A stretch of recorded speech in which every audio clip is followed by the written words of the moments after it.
Fuck the fact that you're trans. I just want to know who you are. My dating experiences were pretty shitty. If somebody says to you, hey, I watch a lot of trans porn. Red flag. Red flag. Yeah. So I'd be on like Tumblr and just talking to like anybody. I'm dating on Club Penguin. As you get to know yourself a lot more and become more comfortable with your body, you want to have sex. You're like, you know what? I am fine. Okay, you're enjoying yourself and I am dissociating. I am astral projecting right now. Ooh.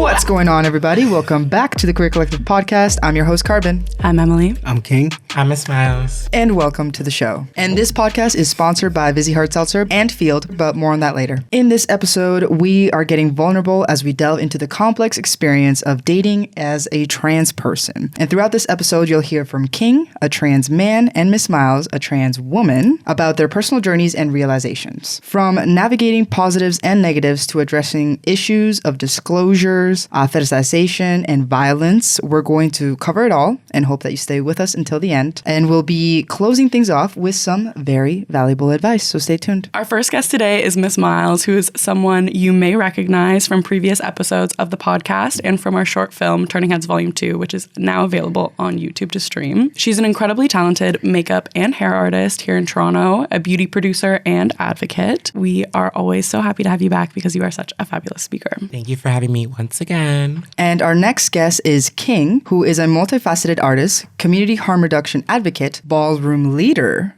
and educator. He fearlessly is pushing boundaries in the rap and hip-hop scene. He's an innovative force redefining Toronto's sound. King uses his experiences navigating the world as a Black, queer, trans man to provide support where he can. King, welcome to the show. Thanks so much for having me. Before we go any further, I wanted to give everyone a little content warning. In this episode, we are going to be discussing some difficult topics, such as violence and fetishization towards trans folks. So I want to give everyone a moment to decide if you want to continue listening, but we really hope you do. And I also really wanted to thank Miss Myles and King for being here and sharing vulnerably with us. The first category that we really want to dive into is personal dating experience. So I'm wondering if each of you can share your overall experience with dating as a trans person and some of the realizations that you might have had along the way. Miss Myles, we'll start with you. Oh, sharing with me. Okay. I spent a lot of time in my experience dating, navigating comprehensive heterosexuality. And, you know, I felt as a trans woman and as a woman in general that I would be most validated in a relationship with cis men. And now that that has dissipated, I can look back and say, my dating experiences were pretty shitty. Like, the bar is in hell. Like, my partner now is like, babe, the bar is in hell. They're like, I'm doing the bare minimum. Why are you gagged? And I'm like,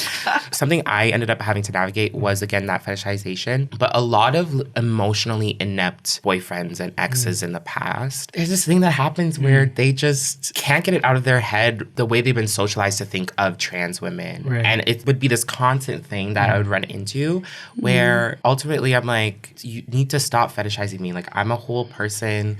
I need you to see me. I need you to hear me. And there were a lot of demands in terms of physical intimacy. It's kind of like these expectations that I feel come a lot from the porn industry. You have to be just this like maestro sexually in the bedroom. I've been calling it porn brain rot recently. Like I've been tweeting a lot about it and talking to my friends about it. When people say the epidemic of lonely men and so on and so forth, I think a lot of that stems from the way they're socialized to look for intimacy with anybody else, whether they are queer men or whether they are straight men and cis men. They're all conditioned to seek intimacy through what they see on pornography. I felt like in order to even get cuddled, in order to get aftercare where, first of all, but in order to like navigate those things, I had to have sex with these people. And like sometimes I just wanted to cuddle. Sometimes I don't want to have sex with you. But it's just like they are conditioned that the only form of intimacy for them as well is sex. For me, it took me years to fully navigate exactly what my intimacy style looks like and what my needs were. And a lot of the harm and growth ultimately that I had to learn from came from like comp het relationships with cis men. And I think that's something that a lot of trans folks face. If you didn't have a healthy set of experiences with intimacy before you transitioned, it's hard to advocate for yourself and understand exactly what you need moving forward. So would you say there's a lot of like objectification? Absolutely. They have this very firm belief in their heads about like this person is inherently sexual. Yeah. Trans people are inherently sexual. And these are the roles they need to play in the bedroom in order for me to be validated in this whatever situation it is. Because the chasers are chasing. So. Yeah. And it's showing that there just isn't enough representation. The only representation these people are seeing of trans people is in porn. And that's Exactly. obviously going to be objectifying. When I was first transitioning, like the times it was at, because I started to transition like 2016.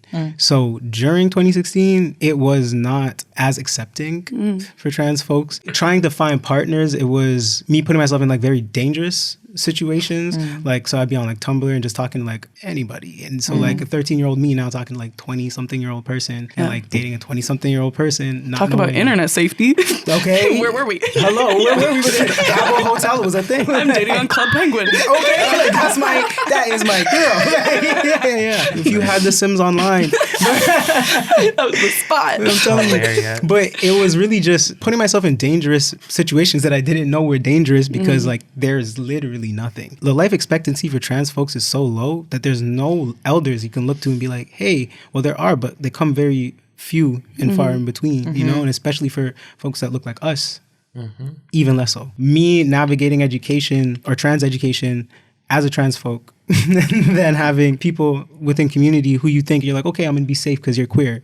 Nope. Then on top of that, it's like, you're a black man, perfect. And then they find out you're trans. They're like, oh, so what am I supposed to do with that? And I was like, ooh, two things. Two things. Because not only are you only trying to talk to me because I'm a black man, so you think what you're gonna get, but now that you find out that I'm a trans black man, you're like, well, what do I do with that? And that was a lot of my dating experiences. It was just like whatever the easiest option was a lot of the time. And the easiest option was never the safest option. It's difficult because they only see you as one thing, or they see you as a sexual item. And my background in sex work as well too, like, oh, perfect. I'm expecting exactly this from this. So this is what I'm going to get. And it's never giving that. I find that like people didn't really want to get to know me. It was more of like, get to know what I can do for them. Like I never really felt like I was a partner for a very long time. I kind of felt like I was just like a pet for the most part, or like just like a handbag, or like somebody's like item that they can Very bring around. disposable. Exactly. Have you found that like your dating experience has evolved for the better? Yes, I would say so. And I think it's more of my education and getting to know who I am, and also being able to set boundaries within myself and be like, no, I'm not taking this sort of treatment. And this is how I should be treated. This is how I should be seen. And like just stopping everything immediately and knowing that I'm worth it.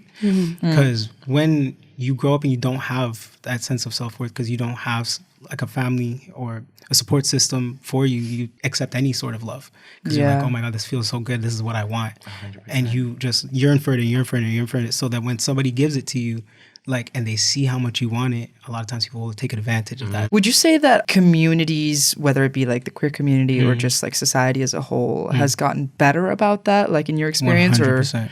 100%. I think what it was that the narrative that was portrayed within the media, and then on top of that, if you have cultural history, so like if you're Jamaican, you're Caribbean, you feel me? Like you're already going to have, it's in our music, it's in our culture, you're already going to have that combative want to learn. Like nobody's going to want to learn or expand their mind. But now I've seen like people just reading more. That's really what it is, and just educating themselves more and stop pushing narratives, but more so just like pushing education. And that is what I've seen grow. And I really, really love that. So now it's like I'm feeling more connected to the black community, because the black community is like, no, all black people, all black lives. It's not before it was like, oh yeah, Black Lives Matter except for those ones. And now it's like every black person's life matters. 100%. You feel me? And actually interacting with more trans folks, because people are becoming more comfortable and actually coming out.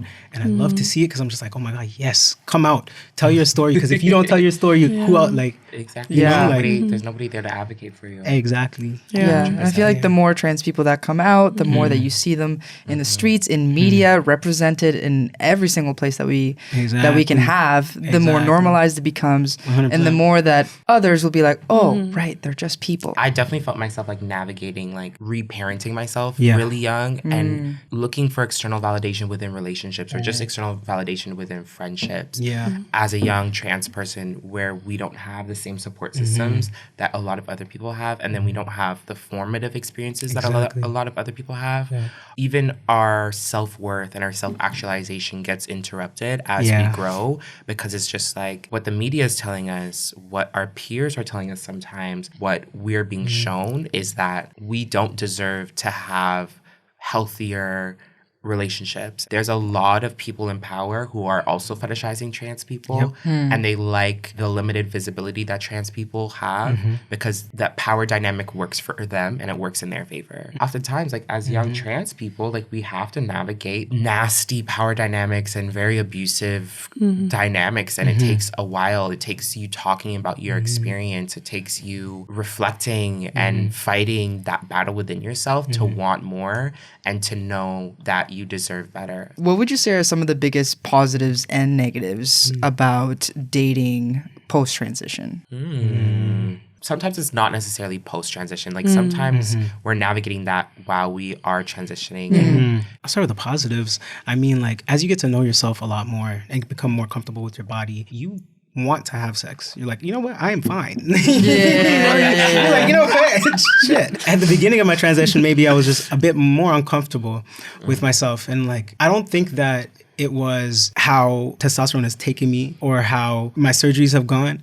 It's just more so like an outlook of like looking at yourself in the mirror and being like, you are just so beautiful today. You know what I mean? Like, and you just have to love on yourself and love on yourself and love on yourself so that like when somebody else says something, you're like, girl, that's not true. You know what I mean? So I think the biggest positive out of my transition, I think at this point is just learning how to love up on myself a lot more and learning how important it is to spend time with yourself and just really understanding what it is to be alone and be happy in being alone as well too. So I think that that was the biggest positive. That's a beautiful answer. I like that. For me, since bottom surgery, like when we last talked, it was still very fresh. And I was like, I'm celibate. I'm not having sex. I'm like, I'm a good girl. I'm a virgin. That has changed. And navigating my relationship with my body, my relationship within physical intimacy, I'm so proud of myself with how far I've come. Something that can really change is like looking at yourself in your mirror. And even if you're not feeling it that day, reminding yourself of a moment where you did feel beautiful and letting that be enough to carry you throughout the day. Feeling sexy, feeling pretty, feeling hot are very fleeting feelings. Listen, being a baddie is... Girls, it is not sustainable. It's not a sustainable feeling. It takes work. And when I feel bummy, when I feel low energy, and also with estrogen, I'm feeling the highs and lows all the time. I'm not going to feel like a baddie all the time, and that is okay. But I know now that I am enough, even when I'm not giving tens. Exactly. Like, even when I'm not giving tens, you know? I think that's something that's important is like intersectionally, like being both Black and trans, but being a Black trans woman, as Black women, if we are not the way we are presented in media as like at our tens, if we're not perfect. if we're not giving baddies, if we're not looking our best, oftentimes we have to deal with narratives of like being kind of like ungendered, like you don't really exist within womanhood. If you're not giving cunt, then babe, there is giving go to the back of the bus, like respectfully. It's hard. And even me speaking as like a lighter skinned Black woman, like darker skinned Black women experience it even worse. And a dark skinned Black trans woman, I can imagine the beauty standards are so hard to appease. So as you're navigating those beauty standards within yourself, finding moments to build yourself up and finding people to build yourself up and finding the standards within yourself and the boundaries within yourself to set that you are not going to accept any narrative that you are less than is the best part. I would never date a bum like that ever again. Yes, I was heartbroken and I might have been heartbroken for an entire year. That is fine. But ultimately... That's fine. That's fine, right. Christ. She found her worth. I found my worth. Exactly. That's the most humane way to navigate through it. Let it destroy you, but also let it build you back up. Should we dig into negatives? I don't know. Like, what's the hard truth? Safe sex.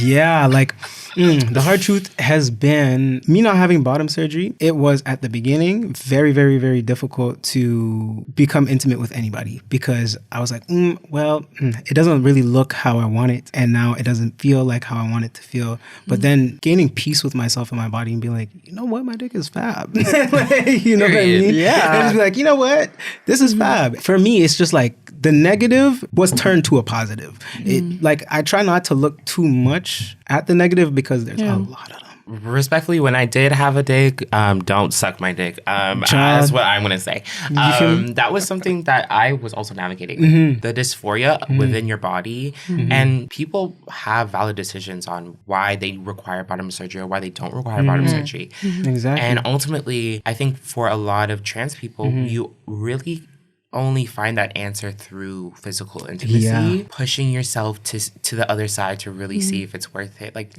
with my ex, I hope he's not watching this. He's oral fixation, you know, and this is before my bottom surgery. He liked to go down on me, and that was within moments where I felt comfortable. It felt okay, but for the most part, it felt very like, okay, you're enjoying yourself, and I am not dissociating. I am astral projecting right now. I don't want to be here. And that relationship and our sexual dynamic is what solidified my decision to get bottom surgery. And now I'm so much happier. And now I feel like I can explore my queerness within my body a lot more, and queerness within my relationships now a lot more. Now that I personally feel grounded and present in my body. Like, this is probably the negatives. Like, every day, if I'm like hating the fact that I have to tuck every day and that's uncomfortable, and then I'm like constantly like internalizing so much shame within myself, there's also going to be a disconnect when it comes to the bedroom. I'm like, that shame does not leave the bedroom just because my partner has expectations that I'm going to perform like a porn star. It's interesting because for some people, bottom surgery is what you need to feel good in your body. And for some other people, just the change of language around genitalia is all that they need. So it really is depending on person to person, like whatever makes you happy. Absolutely. Exactly. Later in the episode, we're going to get into more advice on how folks can navigate sexual situations in a more positive way. But for now, I wanted to ask if either of you are open to dating cisgendered people, and why or why not you may be open to it. I have dated quite a few cis people, and my preference, honestly, is whoever makes me feel comfortable and is willing to learn and already has the knowledge, to be honest. So T for T, but I'm not closed to dating cis people. My partner right now is cis. It's just like, if you are educated and you are respectful and you can understand when a situation has become unsafe for me and to realize when to get me out of that situation or how we can navigate that, then I'm fine with dating cis people. You just have to be like smart. As of this podcast, I am not at all interested in dating cis people. I'm just more open like to being T for T. My current partner is also trans non-binary, and I'm so much happier, like 100%. I'm not saying I'm opposed to dating cis people in the future, God forbid. God forbid. But as of right now, like, listen, cis people are very, I'm not going to call y'all ugly. Like, y'all are very attractive, but someone can step to me and you can be cis and attractive and you can knock off all my boxes and immediately I'm having war flashbacks of like, what is our bedroom intimacy going to look like? Right. All it is for me to realize, I'm like, damn, you probably don't have the comprehension to embrace me in my intimacy. And when I'm not feeling good. Like, yeah, intimacy when it's positive, but also intimacy when it's negative. Like, how are you going to navigate that with me? Exactly. I think there's a particular ease with dating trans people as a trans person. Like, when I have dated trans women, like, oh my God, it was so easy. Like, I never had to explain anything. With all cis people, you're just not going to understand. Like, to a certain level, you're just actually not going to get it. Yeah. So it's like, I could explain and explain and explain and explain, but like, you just don't actually walk in my shoes, so it's harder for me to explain that. With my current partner, because we've known each other for so long, or you see me through like every other relationship that I was in, and I explained to him when there was an issue, he understands, he's like, no, I get it, and now can openly advocate for his other trans friends because he's like, no. But I find for like young trans kids, date trans kids. Date your peers. So that takes us into our next kind of subcategory. We're going to be diving into fetishization, hypersexualization, and violence towards trans folk. The first question is kind of a big one. Stay with me here. There is an abundance of statistics that show us that trans folks have higher mortality rates than their cisgendered counterparts. And sadly, many statistics we've come across also show that this transphobic violence is frequently committed by existing or prospective partners, with the most violent attacks coming from cis men who experience attraction to trans people. This reality, I'm sure both of you are very aware of. I wanted to know how this information impacts you on the day-to-day, and more specifically, how it colors your dating and sexual experiences. That doesn't even necessarily impact just our sexual experiences. It impacts every single cis person that we meet. It's fact. It's really hard because the issue is it's not ever going to be trans people, because trans people are not killing other trans people at this rate. It is the cis men, it is the cis people who allow trans people to be harmed, especially within the Black community, who refuse to talk about it as an ongoing problem. It's like they only talk about it when it's trending on Twitter or X, but they don't talk about it when they know that it's happening. Or they know that there's someone who's in an unsafe situation, or that they know that their homeboy is harming trans shorties. And we're in this bystander apocalypse, I like to call it, where a lot of people in general, not even when trans people are being harmed, but when anybody who's in a vulnerable community is being harmed specifically by cis men, there is nobody there to protect them, nobody there to advocate for them. And we can get into disclosure later, but unfortunately, disclosure does not stop someone from harming trans people, does not stop someone from killing trans people. And that's really the biggest contingency. It's like you have to develop a sort of sixth sense of when something is teetering on the line of dangerous. You have to rely on finding people in the spaces that you're in who have your safety in mind. Knowing when a space isn't safe, it's a hard pill to swallow. And ultimately, mistakes are made in getting to understand that sense within yourself and getting familiar with like, these are the warning signs of when things are getting unsafe. It impacts how open I am to my relationships within the cis Black community, because I'm like, I can't trust that everybody here has my safety in mind. Oh, I completely agree. I think that what you said is specifically about being cis assumed, like now that I'm at that point in my transition, that everybody assumes. And so I'll go into a barbershop and some of the conversations that are had, just disgusting for lack of a better term. Because they see you as like a safe person to do that Because they're like, with. oh yeah, like you're just one of the guys. You know what I mean? So for me, it's just like, what is the right time to correct someone? Because now I'm alone. Yeah. If all of you niggas start to, if all of y'all start to beat my ass, what will I do now? Where's the nearest exit? Exactly. So it's more of like, okay, yeah, having that intuition that this space is no longer safe for me, let me remove myself. Or like, maybe this is not somewhere that I should be going or frequenting. A lot of my friends, we'll just go to queer parties, like, so ticketed 100%. events that are run by queer people. We're like, okay, we can still have a good time. Like we can still go out and like experience nightlife, but we're not on King Street. Yeah.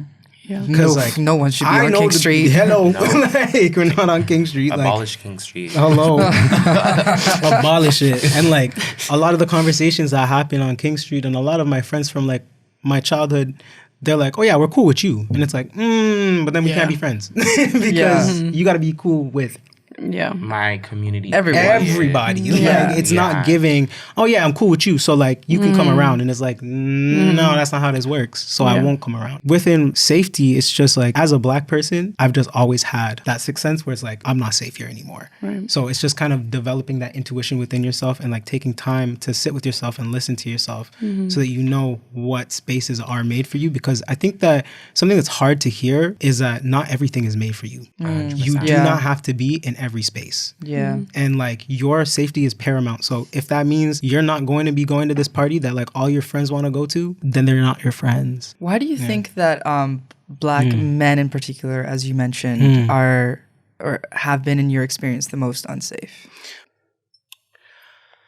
That's a hard question to answer. Like, is it a cultural thing? Is it expectations on Black people from society?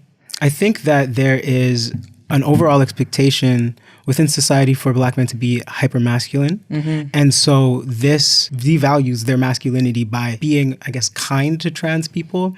It devalues it. And then on top of that, when you have cultural backgrounds, like if you're Caribbean, if you're of African descent, there are religious ties as well too, and those want to be pushed to the forefront. But it overall comes to, I don't want to be viewed as this, so I'm going to do this. Like a huge sense of internalized homophobia. 100%. And a lot of it is actually internalized homophobia, because a lot of these are butch queens. Like, a lot of y'all are the trade. Like, a lot of these guys have hit me up on the side on multiple occasions, and then I'm like, no, like, you realize I'm a guy still, right? They've realized how they have treated queer folks in the past, and they're like, oh, I don't want to be treated like that. I say it comes from an internalized, like, there's like a slave mindset. No shade. We have to be the good house boy. We have to It's fall facts. in line in order to feel that we are safe. Exactly. In order to feel that we can also protect our community member. Oh, if you're gonna carry out your life in this unsafe manner, I don't want to be involved in it. Don't involve me, because now it's like they Bring have me to down look with out for you. themselves in their mind. And so, of course, when we think about like situations that typically result in trans people losing their lives, it's either like implementing that sixth sense. It's like, my life is not more worthy than this argument. I'm not going to win this argument right now, and me winning this argument might end up with me being in even more in more harm. As a Black woman, I could be like, oh, I disagree with that. That's transphobic. This is that. And the harder and harder you go, they're like, are you trans? They try to start clocking. They try to clock you. Exactly. And then ultimately that puts you in a very unsafe situation. I think it's interesting too to think about the counterpart. My experience with white cis men or with white cis women have been like, oh, well, they're not going to catch me, or no one's really going to look at me that bad, because, you know, like,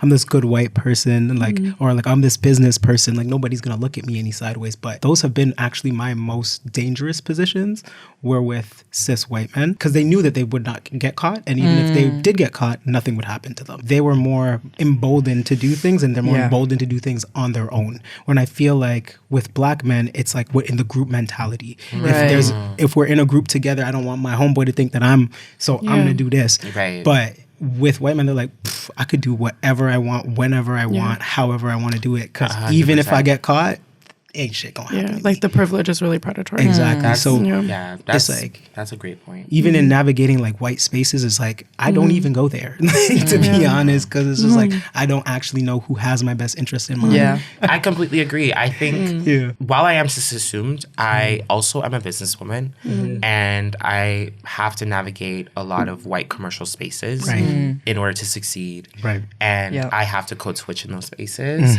When I'm not the token trans person in the space, I'm the token Black person in the space. And ultimately, if there's not someone in that space that has my best interests at mind, and these people don't care to implement their sensitivity training when they need to, it's left with me having to be harmed and also either diffuse the situation or be entirely passive, and then ultimately not having anywhere to go to advocate for myself or having people looking out for me. Ultimately, there was a situation on set where this white cis man was making me feel very uncomfortable, and there was even space for me to come to my agents because he had embarrassed himself on set, and then they made up a lie that I was not being professional on set.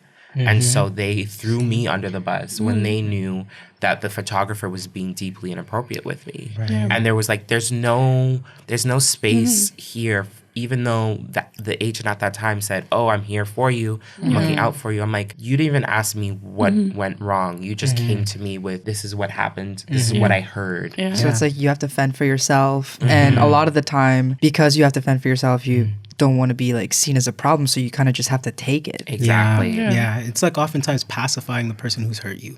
Like, I'm so sorry, I'm so sorry, I'm so sorry. If they even say that, if they even say, I'm so sorry, you're like, it's okay, but it's not okay. Like, and more times, like, at the beginning of my transition, I'd be like, oh, it's okay. Like, you know, you just don't know. But now I'm just like, you should know. Yeah. And it's not okay. And we're going to be ending this relationship if it's a business relationship, if it's just conversation that we're having. And I feel like it runs true within relationships too, because a lot of the times where my blackness was weaponized against me was in relationships with cis white women. Child, I ain't dating no more of the white ladies. I'm telling you. The ancestors have protected me every time I've gotten this close with white men. They just went. Yeah, they're like, no, bro. They're like, absolutely not. And they were like, we're going to make you the martyr. They're like, King, we're going to make you the martyr. Oh, I'm so sorry. You all live to tell the story. So, it's a combination of, one, I'm not being watched. And two, I know that if I cry, I can get what I want, or I know that if I leverage this, I can get what I want. You mean white people know that? White people know that. Exactly. So it's just like, you are in a relationship sense, you are my handbag. And the minute that you do something that is distasteful, disposable, I'll throw you away and get another one and cry that the strap broke. And it's the handbag's fault that the strap broke. But before we get into that, this episode is sponsored by Field. On Field, a dating app for the curious, you can spit it out. All of it. All of your desires, both big and small, have space on Field. Wondering what kind of desires? Here's one from Field member and comedian Nori Reed. Being trans is fine, but the only thing is that people have assumptions about me. People assume I'm kinky. I'm not. I am. Okay. Sorry. I'm not. Yeah. But don't assume. To date, free from assumptions, you need two things. First, a space where you're accepted for exactly who you are, and second, a community that understands you. If you've been searching for both, you'll find them at Field's IRL comedy shows called One Night Stand Up and on the Field app. To get access to Field's comedy shows, exclusive and free to all Field members, and other IRL events, download the app. That's FEELD. Thank you, Field, for sponsoring this episode. But hold that thought, because this podcast is proudly sponsored by Vizzy Hard Seltzer, a flavor for every vibe. For our longtime supporters, y'all know that Vizzy has been supporting us and so many other organizations in the queer community for a very long time. So if you are interested in drinking a hard seltzer, we highly recommend supporting Vizzy. Our personal favorites that we're drinking in this episode are the Vizzy Mimosas, which we really, really love, and we highly recommend checking out. And now, back to the episode. We're talking a lot about dating, about safety, and I'm wondering, do you believe that trans folks have an obligation to disclose that they are trans? No. I don't think that anybody's obligated to do anything that they want. However, I think you should, because one, your safety is most paramount, and how somebody answers a question is what will tell you what is going to happen next. So, like, even in being like, hey, what are your thoughts on trans people? For me personally, I'll just be like, I'm a trans man. How you feel about that? Very blunt, very to the point. Just because. And that's when you're like flirting with someone at that point already? Yeah. Like, we'll be flirting. I'd be like, I'm a trans man. How you feel about that? It depends on the space, though. At this point in my life, I'm not putting myself in any spaces that I know for a fact I can't have that conversation. That's how I'm going to navigate that. But if I'm like out in the world, I'm definitely going to disclose and be like, hey, I'm trans. But I'm doing that with one friend over there, and an emergency escape. Like, you know what I mean? You still have to understand that. Some people will even say like, oh yeah, that's cool. And then you get in the back alley and you beat your ass. Like, so it's just like, damned if you do, damned if you don't. Damned if you do, damned if you don't. So I think it's up to each person to think for themselves if they want to disclose and when they want to disclose and how they want to disclose. I don't think that it's an obligation for anybody to do that. Can there be an argument of like, if you disclose it, then you're sort of like admitting that there's even something to disclose? Yes and no, because not everybody thinks like that yet. At this point, in this state where we are, like, there is something to disclose. I'm trans, and you need to be okay with that. Because I need to know that you're okay with that, and actually the people around you are okay with that. Right. Yeah. I agree with you that in the event that it's relevant for you to disclose, you should disclose to the people who you're seeing, the people you're interested in. But I think there's also a question to be asked, is just like, are cis people asking themselves, am I safe to be disclosed to? Am I around people where if a trans person came up to me and disclosed to me, are my friends safe to be disclosed around? There's moments where like maybe the cis person you are running into or the cis person that you begin talking to online might be the most tolerant person in their friend group. But when it comes to them being around their friends, they are not going to posture as the safest person to be around. Like I said, damned if you do, damned if you don't. I think the best thing to do is to temperature check the situation with any questions or inquiries that can lead you to determining where that person falls. And before you even get to the point where you're ready to go on a date, I think it's best if you have the safety of that online interaction, disclose, and then when you go on that date, let your friends know where you're going, have people Picture of them. Picture of them, have people tracking you, like that's also important because like King said, they might say, yes, I'm fine with that, and they might feel they have an opportunity to beat you an inch to your death. When you do disclose to someone, you're literally holding your breath and hoping like that this isn't a deal breaker for them. Or even better, that they have been with other trans people. But a lot of the times we're going to be disappointed and we're not going to get the answer that we necessarily want. I think the pipeline of disclosing and then someone feeling comfortable enough to harm you, I think ultimately that comes back to femphobia, and that comes back to internalized transphobia. And it's all intersectional within misogyny because for those people, it's never just, oh, this person disclosed to me and they're going to leave it at that. They feel compelled and they feel comfortable harming people because that is the society we live in. And a society that tells trans people, that tells women that it's your fault if someone harmed you.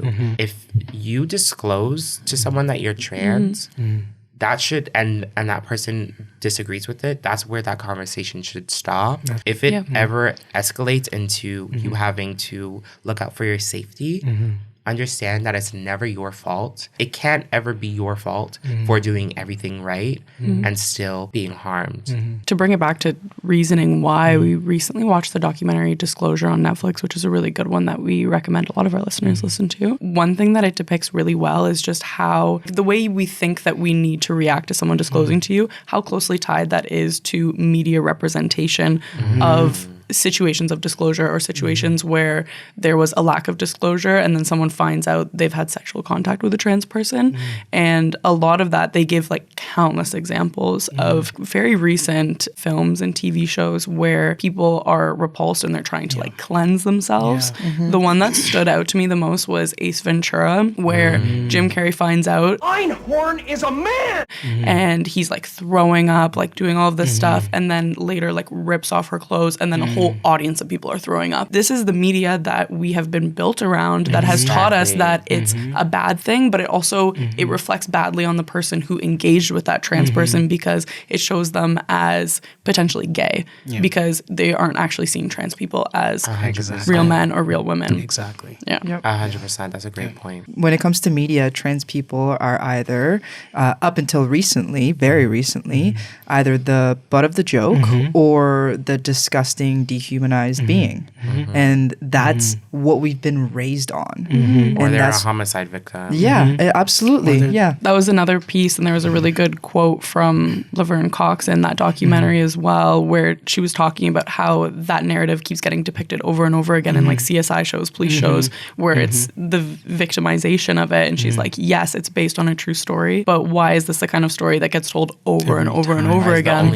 We need new narratives. Like we need to show people how you should be responding in these situations. Media representation is so tied to how people are informed to treat other people in general, not even just trans people. Socialization. It's literally socialization. And media literacy is a lost art, unfortunately. Even with intimacy, like one of the healthiest depictions of intimacy as of recent is Jules on Euphoria. And it's Euphoria. And it's Euphoria. And we all understand like it is Euphoria. It is a mixture of great moments and mostly really shitty moments. But I'm like, when I think, wow, that trans woman who is, of course, white, have this beautiful and soft intimacy with this other person. And it's one of the very few depictions of trans women. And still in that show, it starts out with her having sex with like a 40-year-old man when she's in high school. And I'm sorry, but that happens. It happens a lot. It happens a lot. Like society has set it up so that we as trans people oftentimes have to go to the fringes in order to have any sort of intimacy. We have to go to the fringes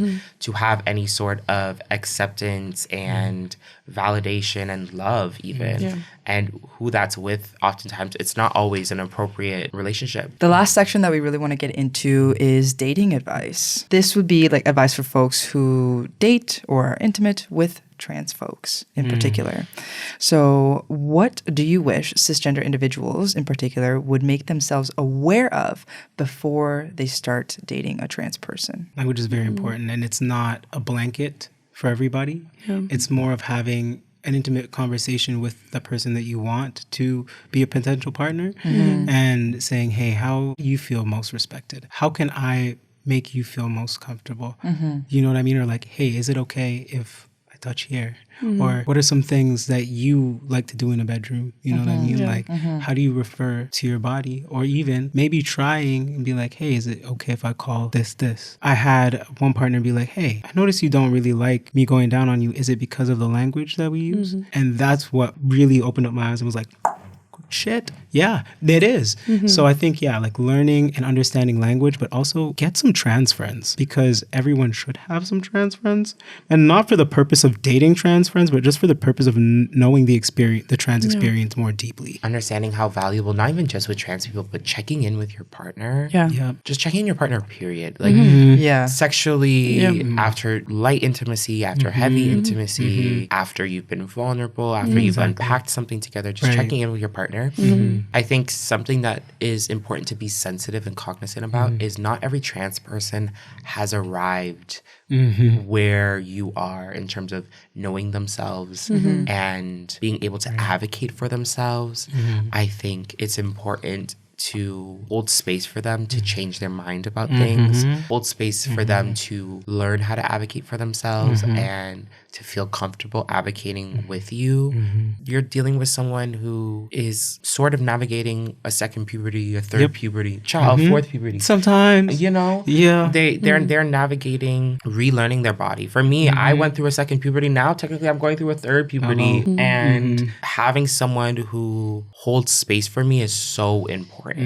I know we're in a very hypersexual society, so for some people, that might not sound like as much fun, but ultimately, that makes the intimacy safe. That makes the intimacy fun. I think pleasing your partner and making them feel comfortable is sexy. Exactly. So like whatever it takes, communication, checking in before, during, after, like everything. I think that 100%. when both people feel safe to fully trust the other person, to relax, to have fun, like that is sexy. Like I don't understand why people think that communication is not. I think another big point too, just for everybody who's looking to get in a relationship, go to therapy, because you need to understand why you are asking these questions, why you are seeking out specific things. You need to unpack, because there's a lot of internalized shit that you will project. Even if you can't access therapy, finding a space where you could talk about what your experience was. Because even talking to my friends, I realized I'm like, wow, like my dynamic with my ex was at times abusive. And that is something that was important for me to have that conversation with. And I'm able now to even look back on that and be like, okay, well, I won't tolerate that in the future. Yeah. Even saying things out loud or journaling about them just helps you connect the dots a little bit better. Yeah, there's a lot of like counselor corner moments on like TikTok and like YouTube and like a bunch of places where you can actually just go and look and see a counselor's opinion on a lot of things if you don't have access to therapy, and then also sliding scale options as well too if you don't 100%. have access, but then also counselors who might be available through smaller organizations specifically for this. So if you reach out to small aid service organizations, I know ACT has a counselor's list, the 519 has a counselor's list, but these are long wait lists, but still at least put yourself on the wait list. Rainbow Health Ontario has, you know what I mean? So it's Likely you'll still need it when you come out. you will still need it, I'm telling you, like 100%. 7 months flies by quick. So if the wait list is like 7 months to a year, get on it. And then in the meantime, let's journal, go out with our friends, have these conversations, and be able to like openly talk with our peers. So you've dropped a lot of really valuable advice throughout this, and I think the last piece of advice I'd love for you to leave us with is both of you mentioned having higher standards as well for the people that you're dating, and I'm wondering if you could point out a few specific things that are like red flags for you, things that you would not allow. If somebody says to you, hey, I watched a lot of trans porn before getting with you, Like, Red flag. red flag. Yeah. It's not that they said I've never been with a trans person before. It's how they say I've never been with a trans person before. So instead of being like, hey, I'm really new to this, although like I'm not too seasoned, I'd still love to explore getting to know you. Just getting to know you. Like, let me get to know who you are and not like fuck the fact that you're trans. I just want to know who you are on an intimate level instead of being like, hey, you're my first tranny. Like, red flag. I'm like, hey, I've always wanted to date a trans man before. Yeah. Red flag. I feel like the biggest thing I'm hearing is that they are seeing you as a whole person, irrespective of your transness, irrespective of whatever sexual organs you have. They see you and they like you. Big green flag. Let people show you who they are and believe them. We've all been there where it's just like, this person has shown me some red flags, but oh my gosh, I want to be in a relationship so bad. They validate me in all these other ways. This is an unfortunate truth. Letting time teach you, letting heartbreak teach you. Yeah. Heartbreak will ultimately be your greatest teacher when it comes to your relationship with yourself and your relationship with others. And allowing yourself to feel that fully and get to the other side of it in order to know what you've learned and know what you will not tolerate. Yeah. Sometimes you can take the lesson by hearing other people's lessons, but a lot of the times you have to scrape your Learn own it for knees, yourself. unfortunately. Yep. And be cautious about dating people who are older than you. 100%. It's predatory. It's very predatory. I used to have a reputation of dating people who were like 10 years my senior. Yeah. And it was like this especially when you're in your like teens and early 20s, that's when it is very predatory. It's like back to back, understanding that it's important to figure out why that person is interested in you. If you are with someone who's older than you, it doesn't necessarily, it's not necessarily inherently predatory, but it's important for you to get to the bottom of, is this person, is there something that they're gaining that I'm not seeing by being with me? Do you think there's any way for it to be a healthy relationship if someone is sexually attracted to you because you are trans? Can they still like you as a person, do you think? Like, do you think these things are mutually exclusive? That's a great Could you ever have a good question. interaction with someone who does have that like fetish? I think that there's a lot to unpack within themselves and if they're aware of it, but I don't ever think that that would be a healthy scenario or situation for the trans person involved. Yeah, I just don't think it would ever be healthy. I don't recommend it. Yeah. I think I would agree with that. Yeah, I just don't see a situation where somebody like idolizing you in a certain way or putting you on a certain pedestal that also puts you in a box. Right. And I just don't feel like that could ever be like a holistic Relationship. relationship. I mean, I think ultimately, yes, that person might be attracted to you and that person may also be respectful of you. If someone ever steps to you like that, you should get to a point where, wow, that's the bare minimum. Yes, and what else? What else do you have to bring to the table respectfully? What else of me interests you? Like, do you like any of my hobbies? Like, They'd have to prove a lot to you. They have to prove a lot to you because ultimately you have more to gain. And oftentimes there's very little to gain when you're dealing with people who are fetishizing you, who are DL or down low, for people who do not know. Like when they won't be out with you. Yeah, they will not be out with you. There's so many times where I'm like, this person was checking off all my boxes, and then I'm like, but I haven't met your parents. Have I not met your friends? Haven't met your friends. My ex, I am not afraid to admit this because I've grown from this. I was in a relationship for like 10 months.